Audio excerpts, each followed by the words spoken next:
दोस्तों once again welcome to my YouTube channel Karim classes. दोस्तों आज मैं आपके लिए लेकर आया हूँ क्लास 10th की फर्स्ट फ्लाइट बुक की 9th पोएम जिसका नाम है फॉग। दोस्तों आज हम इस पोएम की समरी और इस पोएम से रिलेटेड मोस्ट इम्पोर्टेंट क्वेश्चंस पर चर्चा करेंगे। तो चलिए बिना देरी के शुरू करते हैं आज के इस वीडियो को। Fog is a very small poem written by Carl Sandburg. तो छोटी सी कविता है जिसे कॉल सैंडबर्ग ने लिखा है, जो कि एक अमेरिकन पोइट है। This poem doesn't have a rhyme scheme.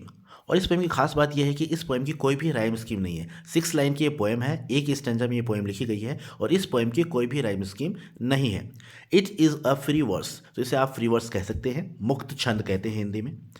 In this poem, the poet has described the process of arrival of the fog into a city and the harbor.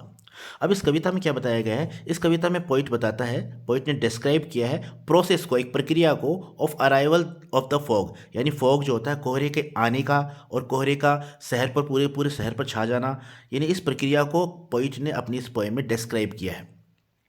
He has very beautifully compared it to a cat, और उसने fog की तुलना cat से की है। बहुत ही खूबसूरत तरीके से उसने इस कविता के अंदर फॉग की तुलना कैट से की है।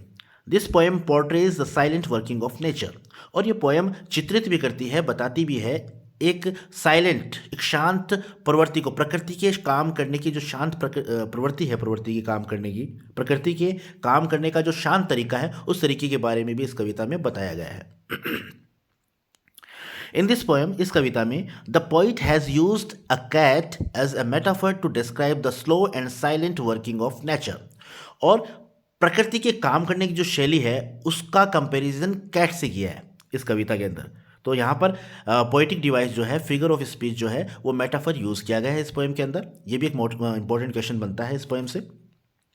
ही says fog comes silently and slowly like a cat. अब पोइट कहता है कि फॉग जो है, कोहरा जो है, एकदम धीरे धीरे शांत तरीके से आता है, जिस तरीके से बिल्ली आती है। It sits silently like a cat sits on its haunches, और ये भी बिल्ली की तरह, जिस तरीके से बिल्ली अपने घुटनों को मोड़ कर बैठ जाती है, उसी तरीके से ये भी चुपचाप शांत तरीके से आकर पूरे शहर पर, पूरे हार्बर्स पर छा जाता है। It covers the whole harbor and the city and then moves at once with a sudden blow of wind. यानी पूरे हार्बर होते हैं, बंदरगाह, जहाँ पर जहाज़ वगैरह खड़े होते हैं और उन जहाज़ों में सामान लोडिंग अनलोडिंग होता है, और शहर के ऊपर ये जो कोहरा है पूरा छा जाता है, और फिर हवा के एक हल्के से झोंके से ये चला जाता है।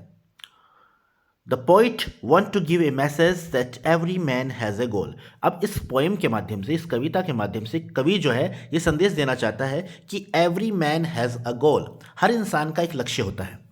Appearing and disappearing of fog and cat silently indicates that we also can achieve our goal silently without disturbing others. अब इस कविता के माध्यम से कवि ये संदेश देना चाहता है कि जिस तरीके से, यानी फॉग और कैट है, फॉग कोहरे का और बिल्ली का आना और गायब हो जाना, साइलेंट तरीके से, एकदम शांत तरीके से दोनों आते हैं और शांत तरीके से ही चले जाते हैं, तो ये इंडिकेट्स करता है कि इसी तरीके से हम भी हमारे लक्ष्य को, हम भी हमारे जीवन में जो लक्ष्य हैं वो साइलेंटली, बिना किसी को डिस्टर्ब किए, हम हमारे लक्ष्य को आसानी से प्राप्त कर सकते हैं। तो ये मैसेज जो है वो पोइट इस कविता के माध्यम से देना चाहता है। अब रही बात मोस्ट इंपॉर्टेंट क्वेश्चंस की, तो जहाँ तक मैं समझता हूँ, 2 मोस्ट इंपॉर्टेंट क्वेश्चन इस पोएम से बनते हैं, आप इन्हें याद कर लीजिएगा।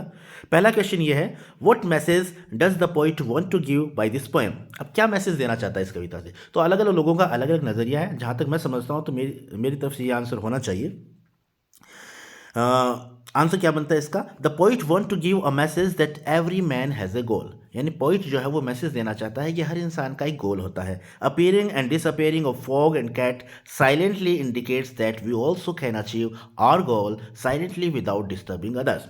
और जिस तरीके से फॉग और बिल्ली, जो कैट है, बिल्ली और जो कोहरा है, साइलेंटली आते हैं फिर चुपचाप चले जाते हैं, यानी इनके आने का और जाने का पता ही नहीं चलता, उसी तरीके से हम भी हमारे अचीव को साइलेंटली, हमारे गोल को साइलेंटली हम अचीव कर सकते हैं, बिना किसी और को डिस्टर्ब किए बगैर, तो हम हमारे गोल को आसानी से प्राप्त कर सकते हैं। तो ये मैसेज इस कविता में पोइट देना चाहता है। सेकंड क्वेश्चन बनता है, which figure of speech has been used in this poem. कौन सा फिगर ऑफ स्पीच, कौन सा अलंकार जो है वो इस कविता में यूज़ किया गया है। तो इस कविता में मेटाफर को यूज़ किया गया है। अब मेटाफर की परिभाषा क्या है और एग्जाम्पल मैं आपको बता देता हूँ। मेटाफर का मतलब वैसे हिंदी में रूपक कहते हैं मेटाफर को, और ये सिमिली जैसा होता है। सिमिली का मतलब होता है उपमा, लेकिन सिमिली और मेटाफर में फ़र्क क्या होता है? सिमिली में हम एज और लाइक का यूज़ करते हैं, जबकि मेटाफर में यूज़ नहीं करते। अब आगे आने वाली वीडियो में मैं इसके बारे में डिटेल से आपको बता दूंगा। फिलहाल तो हम बात कर लेते हैं मेटाफर के बारे में। मेटाफर का मतलब होता है अ वर्ड और phrase that is used in an imaginative way to show that somebody something has the same qualities as another thing without using the word like and as. यानी metaphor जो होता है एक शब्द या फ्रेज है जो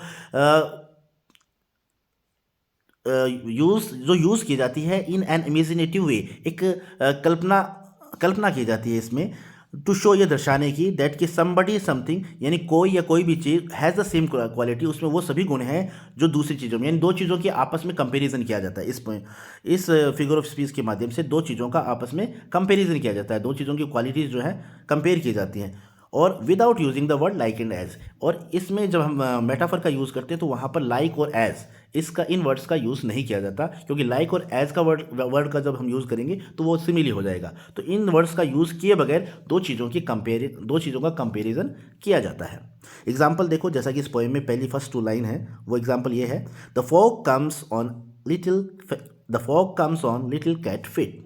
तो यानी फॉग का कंपैरिजन किससे कर दिया? कैट से कर दिया, यानी इनकी जो क्वालिटीज़ हैं उनमें कंपैरिजन किया गया है। तो यहाँ पर फिगर ऑफ स्पीच मेटाफर का यूज़ किया गया है। तो ये था मेरा छोटा सा वीडियो। उम्मीद करता हूँ आपको मेरा वीडियो पसंद आया होगा। दोस्तों, अगर आपको मेरी वीडियोस पसंद आते हैं तो प्लीज़ प्लीज़ प्लीज़ इन्हें लाइक, शेयर और सब्सक्राइब कर दीजिएगा, क्योंकि आपका एक लाइक, एक शेयर और एक सब्सक्राइब मुझे मोटिवेट करता है। Thank you so much for watching this video. Keep watching, keep learning, have a nice day.